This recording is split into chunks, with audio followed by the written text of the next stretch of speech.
नमस्कार, आदाब। आप देख रहे हैं द जस्टिस हिंदी। उत्तर प्रदेश की राजनीति से इस वक्त एक बड़ी खबर सामने आ रही है, जहां समाजवादी पार्टी की सांसद इकरा हसन और पुलिस प्रशासन के बीच हुई बहस अब चर्चा का विषय बन गई है। यह मामला सहारनपुर से जुड़ा है, जहां एक हत्या मामले को लेकर पीड़ित परिवार की ओर से न्याय की मांग की जा रही थी। लेकिन इसी दौरान हालात ऐसे बने कि सपा सांसद इकरा हसन और पुलिस के बीच तीखी नोकझोंक देखने को मिली, जिसका वीडियो अब सोशल मीडिया पर तेजी से वायरल हो रहा है। जानकारी के मुताबिक कैराना से समाजवादी पार्टी की सांसद इकरा हसन एक हत्या मामले में मृतक के परिवार के साथ सहारनपुर में डीआईजी से मिलने पहुंची थी। बताया जा रहा है कि इस मामले में पुलिस पहले से ही 2 आरोपियों को गिरफ्तार कर चुकी है, लेकिन मृतक के परिजन अभी भी 3 अन्य आरोपियों की गिरफ्तारी की मांग कर रहे हैं। परिवार का आरोप है कि मामले में अभी तक पूरी कार्रवाई नहीं हुई है और कुछ आरोपियों को बचाने की कोशिश की जा रही है। बताया जा रहा है कि जब सांसद इकरा हसन पीड़ित परिवार को लेकर डीआईजी कार्यालय पहुंची, तो वहां उन्होंने पूरे मामले को अधिकारियों के सामने रखा और कार्यवाही को लेकर सवाल उठाए। वहीं दूसरी ओर पुलिस अधिकारियों की तरफ से यह कहा गया कि मामले की जांच अभी जारी है और पुलिस अपनी तरफ से कार्यवाही कर रही है।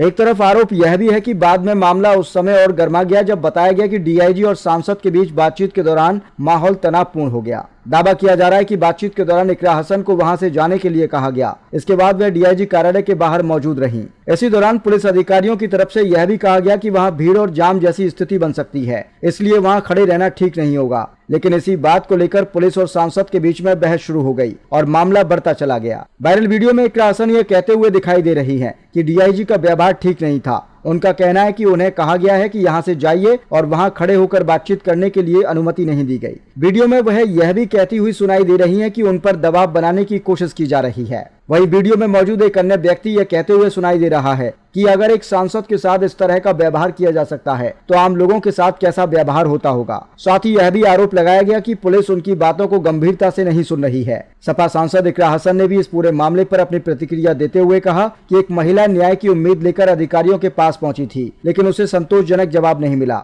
उनका कहना है कि पीड़ित परिवार सिर्फ न्याय चाहता है और उनकी मांग है कि मामले में निष्पक्ष कार्रवाई हो। हालांकि दूसरी तरफ पुलिस का कहना है कि मामले की जांच जारी है और नियमों के अनुसार आगे की कार्यवाही की जा रही है। अब इस पूरे मामले ने राजनीति और प्रशासनिक दोनों स्तरों पर चर्चाएं तेज कर दी हैं। वायरल वीडियो के बाद अलग अलग तरह की प्रतिक्रियाएं भी सामने आ रही हैं। आई थी आप? जी हाँ। अच्छा, तो क्या बातचीत हुई थी आपके यहाँ?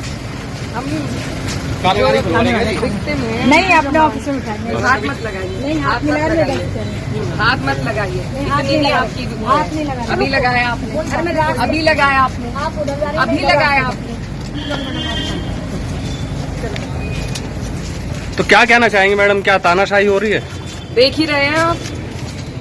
अगर एक सांसद एक पीड़ित परिवार के साथ डीआईजी से मिले और डीआईजी पीड़ित परिवार को उनके सामने कहे कि जाइए, जो हमें करना है हम करेंगे, तो ये तानाशाही है। और फिर हमें यहाँ लाया गया है महिला थाने में। चलो ना आगे आगे। तो आपने मना कर मेरे हाथ क्यों लगा रही?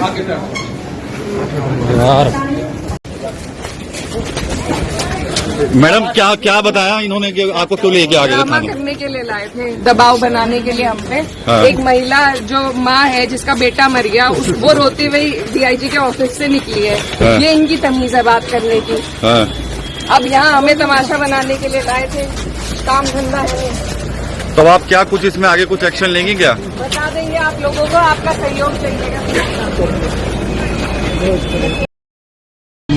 पुलिस वाले हमें डीआईजी ऑफिस की पार्किंग से गिरफ्तार कर महिला थाने में लेकर आए थे, क्योंकि हम वहाँ एक पीड़ित माँ के साथ गए थे, जिसको बेइज्जत करके वो रोती हुई डीआईजी ऑफिस से बाहर निकली।